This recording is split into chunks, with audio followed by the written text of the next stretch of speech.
What's going on, everyone? It's Jeremy again.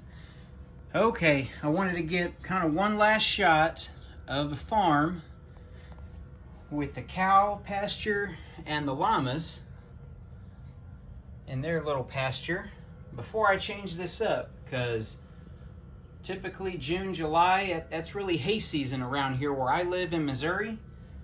So I've got all my hay equipment and some other tractors I need to put out in the field. So we're gonna move some of these things around. I've got this extra area here. I think I'm gonna add some green to it. Make it a pasture, temporary pasture for now. Last year this area served as my pumpkin patch and then later the Christmas tree farm. So I think we're gonna add some animals there. I just don't know what. I don't know if we're gonna move some of the cows here, the llamas, or the horses that I haven't put out yet. Guess we'll play it by ear. But first thing, I gotta take out this fencing. I gotta move this one little temporary tree and kind of see where we're at on space. And then I gotta get some of the tractors out so you guys can see the hay process. We use round bales. I've got a round hay baler made. I still need to build a square baler. That's kind of on the list. I'm just kind of procrastinating on that. Who knows, maybe this year. Built the hay baler, last year I think the sickle bar and the rake and tedder, probably the year before that, so we're making progress. So anyway, let's get on to it and get this farm kind of changed over. I think I'm gonna leave the barn, this barn here for now for hay season. When we get into corn season, when I do my corn fields, I think we'll change it back to the other barn with the grain tower silo. Get one view from the back. You guys are curious how some of that fencing is. It's just kind of on its side, and they're all based off of those pieces right there. And yeah, that's a gate that opens. All right, let's get it changed. Well, before we change to the hay field, I wanted to do something that I've been kept procrastinating for a while. So I've got this is what my hay field is going to look like. One of the big 48 by 48 plates and then 32 by 32. I wanted to add some depth to the field so you can kind of see the layers. So 1, 2, 3, 4, so 5 plates high, and you can see it kind of just varies.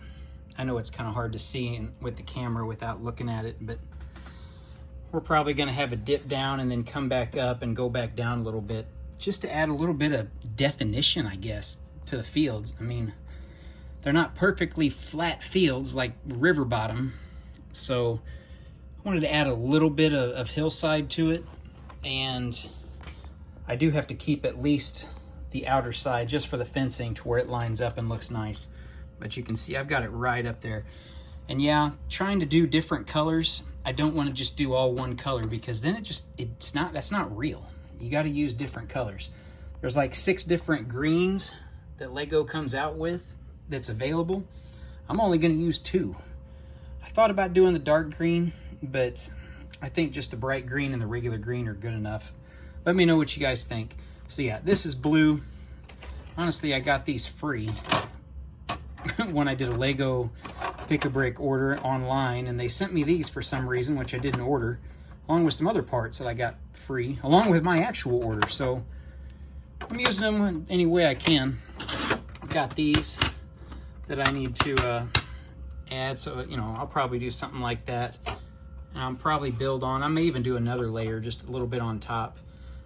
I ordered more slopes and these wedge pieces. You can see, trying to match it up in areas like that, just to make it look a little bit more real and a little less kind of rigid, unlike that. So yeah, that's what I'm working on. So I'm gonna get this done, and we'll get this all fixed up before I put the hay field together, put the round bales out there, get the baler out, get the sickle bar and the hay rake or tedder out. So yeah, kind of got sidetracked, but since I was taking apart the cattle field, I figure I'd just do this now. Well, I know I was just gonna take out the fence and cattle and then put in the flat fields, but I got carried away. I know it's hard to see from here. I wanted to try to do a little bit different coloration. I think I raised it in spots almost 2 bricks. Yeah, actually 2 bricks. So 6 plates in elevation changes in a few spots. I'll get down here. You can see all the elevation changes, especially right here. And what I've got going on, like I said, we're getting into hay season. We've got our tractor. I think that's the official one from 2009, but it's got the cool lift arms on the back. So we've got our sickle bar, my custom design here. It does raise. And we do have a little bit of raising and stuff on it, just a little bit, because it's got the 3-point arms on the back. So we'll put that down. We'll start cutting the hay. I've got our other John Deere tractor. I took the loader off of it for now, just so it gets around the field a little bit better. He's got the hay rake or hay tedder on the back. So once we're done cutting the hay, yeah, in reality, we'll wait a couple days to let all of it dry and cure. We'll get out there with the rake. We may even change that rake and put it on my little custom narrow front tire tractor, and then put our bigger tractor on our hay baler over here. So that'll be the next video when we do an update. Yeah, I didn't get to this. I got carried away with this whole thing. I mean, man, there's so many additional plates. You just can't tell from here. Even using the 2 different color greens just to give it a little bit of a color so it doesn't completely all blend in. Yeah. All right. Anyway, guys, thanks for watching. We'll see you in the next one.